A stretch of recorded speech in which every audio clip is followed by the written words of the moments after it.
కళ్యాణ్ గారి నియోజకవర్గంలో ఏమనే కొనుగోల పవన్ కళ్యాణ్ గారి నియోజకవర్గం ప్రజాపురం ఉప్పాలలో ఉన్న ఇల్లులు చూడండి, పాత ఎలా గురైపోయాయో, పాత అన్ని పోయాయి. ఈ ఇల్లులన్నీ కూడా పడిపోవడం సిద్ధంగా ఉన్నాయి.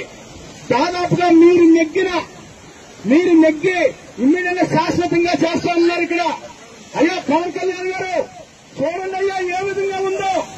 370 కోట్లు తెచ్చారని చెప్తున్నారు మీరు. ఆ 370 కోట్లు టెండర్ ఎప్పుడు వేస్తారు? ఆ 370 కోట్లు టెండర్ ఎప్పుడు వేస్తారు? చేస్తారు. ఇది ఈ ఇల్లు పోయాయి. ఒక ఇల్లు పోయిందంటే వీళ్ళ జీవితాలు ఏమైపోవాలి?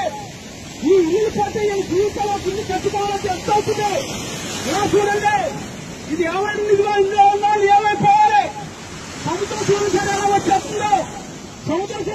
వచ్చేస్తుందో, దయచేసి మిమ్మల్ని అందరూ కోరుకున్నది అవునా పవన్ కళ్యాణ్ గారు ఒక 4 రోజుల్లో ఇక్కడ వర్క్ స్టార్ట్ చేస్తే కనీసం ఈ ఇళ్ళన్నా నిలబడతాయి. ఇక్కడ కొంచెం వర్క్ స్టార్ట్ చేస్తే ఇక్కడైనా కొంచెం ఇల్లు నిలబడతాయి. ఒక ఇల్లు కట్టాలంటే 25-30 లక్షలు అవుతుంది. ఇవాళ బతుకులు ఏమైపోవాలి? ఇలా బతుకులు ఏమైపోవాలి? పవన్ కళ్యాణ్ గారు మీ నాయకులు ఉన్నారు ఇక్కడ, అవునే మీ నాయకులు ఉన్నారు, మీ ఎంపీసీలు ఉన్నారు, మీకు సంబంధించిన పిఠాపురం జనసేన కార్యకర్తలు ఉన్నారు.